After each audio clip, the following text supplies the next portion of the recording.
vobiscum.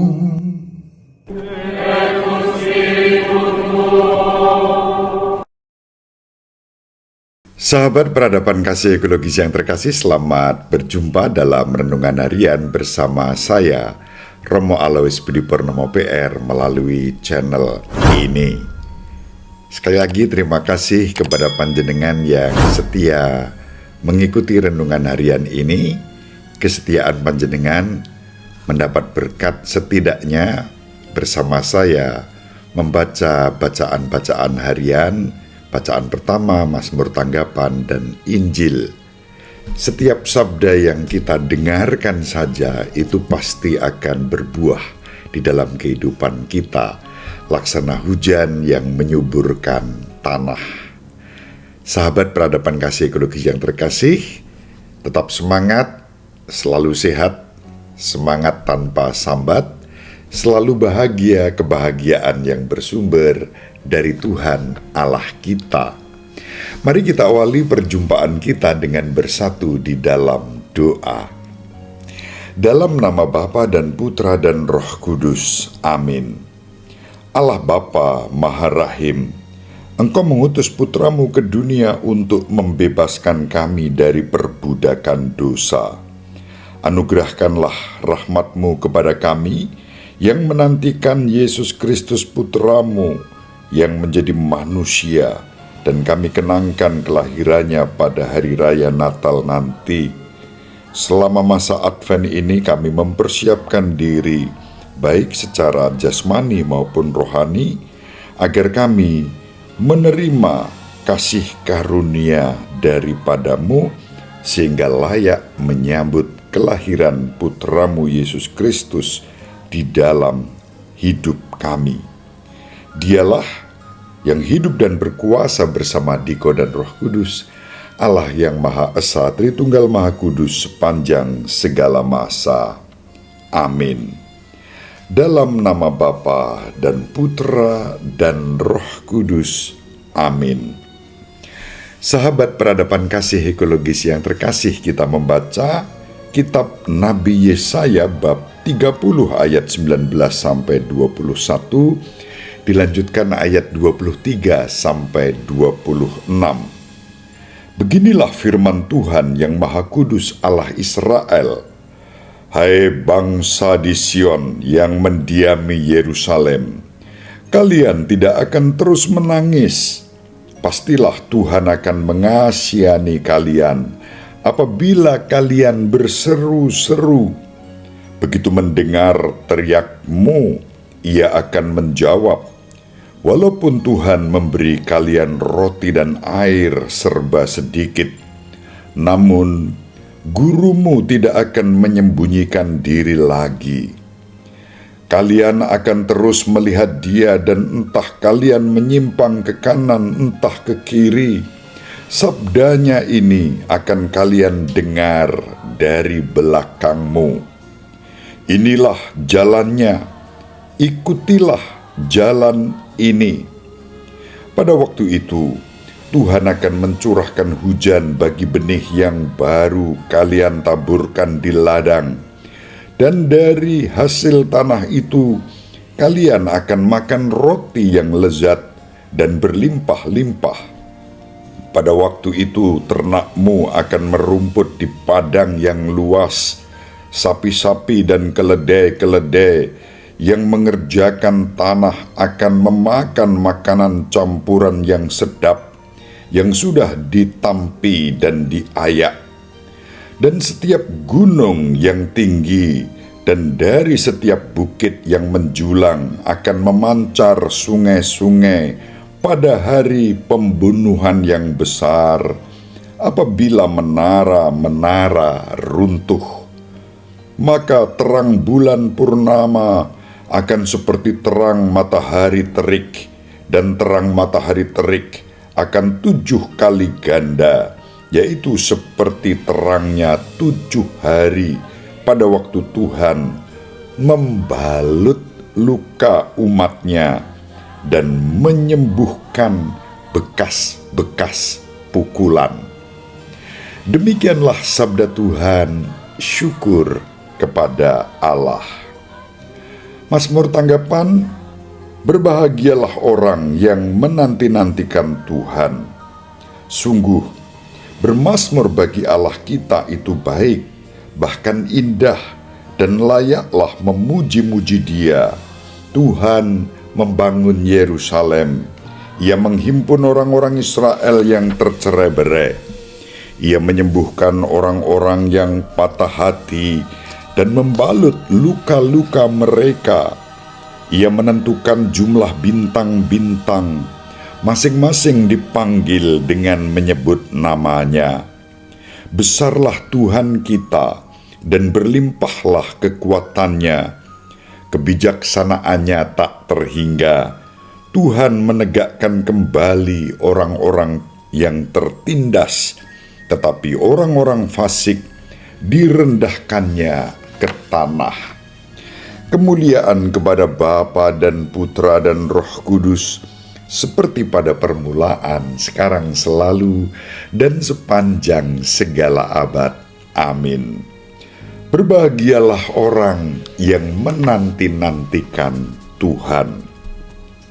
Sahabat peradaban kasih ekologis yang terkasih, sekarang kita baca Injil Matius bab 9 ayat 35 sampai bab 10 ayat 1, ayat 6 sampai 8. Sekali peristiwa Yesus berkeliling ke semua kota dan desa.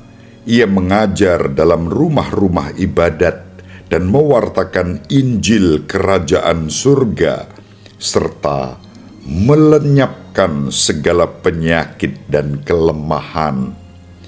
Melihat orang banyak yang mengikutinya, tergeraklah hati Yesus oleh belas kasihan, karena mereka lelah dan terlantar, seperti domba yang tidak bergembala.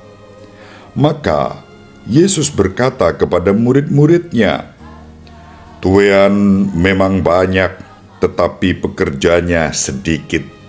Maka mintalah kepada Tuan yang empunya tuaian, supaya ia mengirimkan pekerja-pekerja untuk tuaian itu." Lalu Yesus memanggil ke-12 muridnya dan memberi mereka kuasa untuk mengusir roh-roh jahat dan untuk melenyapkan segala penyakit serta segala kelemahan.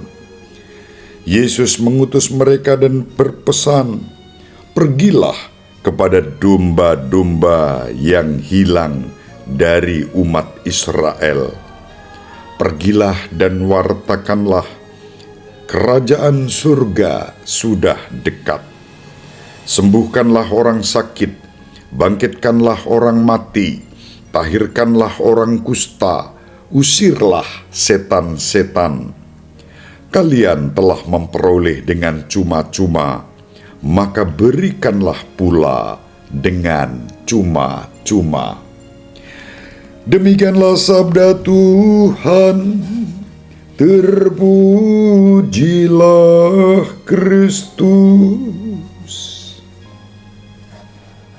Sahabat peradaban kasih ekologis yang terkasih, lanjutan dari kitab Nabi Yesaya yang kita baca dalam bacaan pertama pada hari ini mengingatkan kita akan situasi yang kita butuhkan.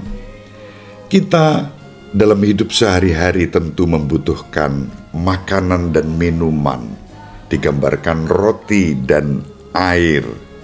Kita membutuhkan terutama berkat dari Tuhan. Kita membutuhkan seorang guru ilahi, dan kita membutuhkan agar luka-luka kita disembuhkan, dirawat, dan dipulihkan sehat seperti sedia kala. Itulah yang digambarkan oleh Nabi Yesaya di dalam bacaan yang pertama. Dan semua itu digenapi oleh Tuhan kita Yesus Kristus di dalam Injil yang diwartakan kepada kita. Gambaran-gambaran tentang kengerian yang disinggung di dalam kitab Nabi Yesaya itu bertumpu pada pengalaman historis ketika bangsa Israel dihancurkan oleh tentara Asyur pada tahun 701 sebelum Masehi. Semua itu menjadi kenyataan saat Tuhan menyediakan banyak makanan, air, berkat, dan terang cahaya bagi sisa-sisa Israel. Sahabat peradaban kasih ekologis yang terkasih, ketika Nabi Yesaya bicara tentang semua itu, penggambaran dari kengerian, kehancuran, menuju pada pemulihan Yerusalem setelah pengepungan kota itu. Ketika Nabi Yesaya berbicara tentang hari pembantaian besar, ia merujuk pada hari ketika Yerusalem dibebaskan dan malaikat Tuhan menyelamatkan bangsa itu dengan mengalahkan Asyur. Setidaknya ada 185.000 tentara Asyur yang dalam satu malam dikalahkan oleh bangsa terpilih itu. Dan ketika segala sesuatu dalam hidup tampak suram dan gelap, Tuhan berkarya, Tuhan hadir di dalam kehidupan kita. Maka pertanyaannya, berdasarkan bacaan yang pertama, bagaimana kita menyambut kedatangan Tuhan? Apakah kita dengan sikap mengeluh, sambat, karena ada banyak perkara yang kita hadapi, dan apalagi menyalahkan Tuhan atas kesengsaraan, penderitaan, kesulitan yang kita hadapi? Kalau masih terjadi suasana itu, kita perlu disembuhkan. Dan Tuhan kita Yesus Kristus dalam Injil datang untuk mewartakan Injil Kerajaan Surga. Bahkan hatinya tergerak oleh belas kasihan kepada kita semua. Lalu Tuhan kita Yesus Kristus mengutus para murid untuk melakukan perbuatan-perbuatan positif, menyembuhkan orang sakit, mengusir setan, merawat dan memulihkan, ibaratnya membalut luka-luka seperti dinubuatkan oleh Nabi Yesaya di dalam bacaan yang pertama. Sahabat peradaban kasih ekologis yang terkasih, setiap hari kita memiliki kesempatan untuk ambil bagian dalam karya Tuhan kita Yesus Kristus demi membangun dan memperkembangkan kerajaan Allah di dalam kehidupan kita sehari-hari. Melalui sakramen baptis, kita dituntun untuk sampai pada dan mengimani Tuhan kita Yesus Kristus sebagai sang jalan kebenaran dan kehidupan. Dalam bacaan pertama disinggung, Allah akan terus membisikkan firman-Nya, itulah jalan, ikutilah jalan itu. Dan tidak lain jalan itu adalah Tuhan kita Yesus Kristus yang bersabda dengan sangat jelas, akulah jalan, kebenaran, dan hidup. Tidak ada orang sampai kepada Bapa jikalau tidak melalui aku. Dan itu terbukti ketika kita menerima Yesus sebagai jalan kebenaran dan hidup, kita memanggil dan menyapa Allah sebagai Bapa kita, karena kita diangkat menjadi putri-putranya. Dan dengan itu jalan menuju keselamatan menjadi jelas. Tentu syukur pada Allah bahwa kita boleh percaya dan mengimani Kristus Tuhan kita sebagai jalan kebenaran dan kehidupan kita.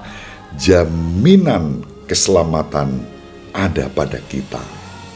Tentu saja kita dipanggil untuk menjaga agar jaminan keselamatan itu tidak menjadi sia-sia hanya karena sikap dan perilaku kita yang jauh dari kebenaran yang membawa pada kehidupan. Setiap kebencian, setiap prasangka buruk, setiap ketidaktaatan dan pemberontakan itu bagian dari menolak jalan itu meskipun kita sudah ada di dalamnya, tetapi tidak kita hayati dengan ketaatan dan kesetiaan. Dalam arti ini pula kita diajak untuk terbuka bahwa siapapun yang berbuat baik, benar dan suci pasti sampai pada sang jalan kebenaran dan kehidupan itu dan beroleh keselamatan pula. Sama seperti ketika kita dalam iman kita akan Kristus, kita hidupi dengan kebenaran, kebaikan, kesucian yang membawa pada kehidupan. Bedanya bahwa kita menerima sakramen baptis dan eksplisit mengimani Yesus Kristus Tuhan kita, jalan kebenaran dan kehidupan, sementara orang-orang lain yang tidak mengimani Kristus tapi juga berbuat baik, benar dan suci sesuai agama, kepercayaan dan kebudayaan mereka pasti juga mendapatkan keselamatan. Saya mau mengambil contoh yang sederhana. Kita mari bertanya, kapan kita dibaptis? Ada orang yang lahir dalam keluarga Katolik, dibaptis sejak bayi dan tumbuh menjadi orang Katolik yang setia sampai mati, syukur kepada Allah. Tapi kalau kita ingat leluhur-leluhur kita, apakah mereka dibaptis? Tidak. Apakah mereka tidak selamat? Jahat sekali kita mengatakan bahwa mereka leluhur kita, anggota keluarga kita, sanak kerabat sahabat kita, yang orang-orang melakukan kebaikan, apakah tidak selamat hanya karena tidak dibaptis, karena tidak mengenal dan mengimani Kristus? Tentu saja tidaklah demikian. Saya percaya leluhur-leluhur saya yang tidak beragama Katolik, mereka berbuat baik dan mereka diselamatkan oleh Kristus. Semoga bermanfaat. Ibu Maria dan Bapak Yusuf selalu mendoakan kita. Semoga panjenengan semua sahabat peradaban kasih ekologis yang terkasih, bersama seluruh anggota keluarga dimanapun berada, dibimbing, dilindungi dan diberkati oleh Allah yang Maha Kuasa, Bapa dan Putra dan Roh Kudus. Amin. Terima kasih, salam sehat, tetap semangat tanpa sambat, selalu bahagia, kebahagiaan yang bersumber dari Tuhan Allah kita. Salve, shalom, salam sejahtera, berkah dalam. Sahabat peradaban kasih yang terkasih, sampai jumpa pada episode berikutnya. Terima kasih atas kebersamaan kita. Salam peradaban kasih ekologis, berkah dalam.